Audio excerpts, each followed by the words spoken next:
धन्यवाद मान्यवर। हमारे विद्वान साथी सिंघवी जी ने इस संविधान के कैसे खिलाफ का ये कानून है उसकी बात की है, तो इसे मैं दोहराना नहीं चाहता। कानून राजनीतिक मंशा या फायदे के साथ नहीं लाना चाहिए, कानून कानून के हिसाब से लाना चाहिए। मूवर ऑफ द बिल गृह मंत्री जी कह रहे थे कि जब ट्राइफिकेशन हुआ तो आनंद पानन में कर दिया होगा। नहीं, आपको देखना होगा, बालकृष्णन कमेटी की रिपोर्ट थी कि इसको अलग अलग कॉरपोरेशन में बनाइए। वीरेंद्र प्रकाश कमेटी की रिपोर्ट आई कि इसको आप विभाजित कीजिए, क्योंकि दिल्ली में म्युनिसिपैलिटी छोटे छोटे हिस्से में काम करेगी तो ही फायदा होगा। तो ये जो हमने किया था वो दो एक्सपर्ट्स कमेटी की रिपोर्ट के बाद किया।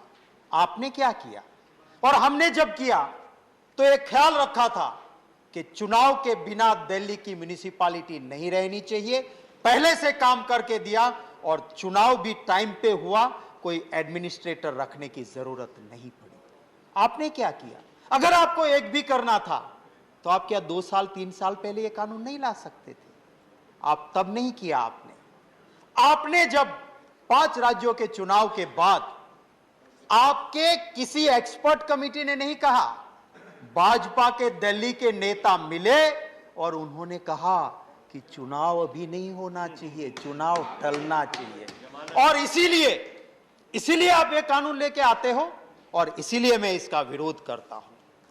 हमने ट्राइफिकेशन करने के बाद हमारी सरकार थी शीला दीक्षित जी की, हर वक्त पैसे दिए, ना कभी स्ट्राइक हुई, ना कभी तनख्वाह रुकी, ना कभी पेंशन रुकी, ना किसी को दिक्कत आई, क्योंकि हम न सौतेली मां थे, हम न सौतेले बेटे थे। अभी तो जो लड़ाई है ये 2 बीजेपी और आम आदमी के पार्टी के बीच में सौतेली मां और सौतेली बेटे की ये नुरा कुश्ती के बीच में आप ये लेके आए हो। अब थोड़ा इतिहास को देख लीजिए। अभी मैंने एक फिल्म देखी 10वीं, जिसमें अभिषेक का एक बड़ा अच्छा डायलॉग है, जो इतिहास से ना सीखता है वह इतिहास बन जाता है। थोड़ा सा इतिहास से सीख तो लीजिए आप। हमने बहुत सीखा है और अपने आप को बदला भी है। हमने हार भी देखी है, हमने जीत भी देखी है। ना हम जीत में अहंकार पे बैठे हैं, ना हम हार से मायूस हुए हैं। हम वो ताकत है जो लड़ते हैं, गिरते भी है पर संभलते हैं और दुगनी ताकत से लड़ते हैं। तो हमारी चिंता मत कीजिए। आप लाइए, आप मेयर इन काउंसिल लेके आइए, हिम्मत है तो वो भी करके दिखाइए। मैं ये कहना चाहता हूं कि आप 2017 का बीजेपी का मैनिफेस्टो देख लीजिए।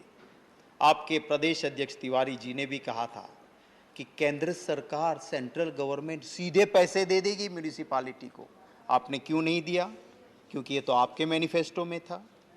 आपने section 1, section 3A, section 5, section 6, section 32A, section 55, section 56, 57, 93, 330A, 499 सब जगह पे गवर्नमेंट की जगह सेंट्रल गवर्नमेंट करने की कोशिश की है। ये फेडरल स्ट्रक्चर के पर अटैक है। जो इस बिल को समर्थन कर रहे हैं, आज कहीं और पे कल आपके ऊपर भी हो सकती है। मुझे 1 मिनट में मैं ये और एक बात करना चाहता हूं कि आप जो दिल्ली के फाइनेंस कमीशन ने 12.50% शेयर बढ़ाने के कहा था, वो नहीं किया हमने जो शीला जी के वक्त में कॉरपोरेशन और इनके बीच में संवाद बना था, वो संवाद नहीं हुआ।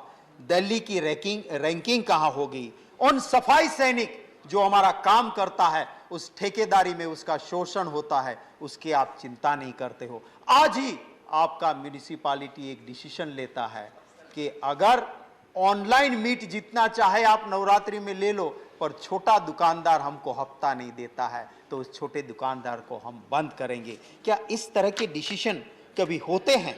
आप कहोगे कि 239AA, 3B और 3C के संविधान के प्रावधान हमारे फेवर में है। आपका ये बिल अल्ट्रा वायरस होगा, आप ये नहीं इसका शरण ले सकते हो। क्यों?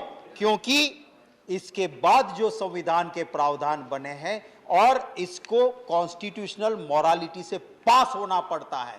कॉन्स्टिट्यूशनल मोरालिटी से पास नहीं होता है। धन्यवाद तो मैं जरूर यही कहूंगा कि माननीय गृह मंत्री जी, इसको सिलेक्ट कमेटी को आप भेजिए। आप जब पावर में नहीं थे तो कभी कभार भी हंस लेते थे, अभी तो बहुत गुस्से में रहा करते हो, पता मुझे नहीं है, पर इसको सिलेक्ट कमेटी को जाने के लिए जरा सोचिए। धन्यवाद।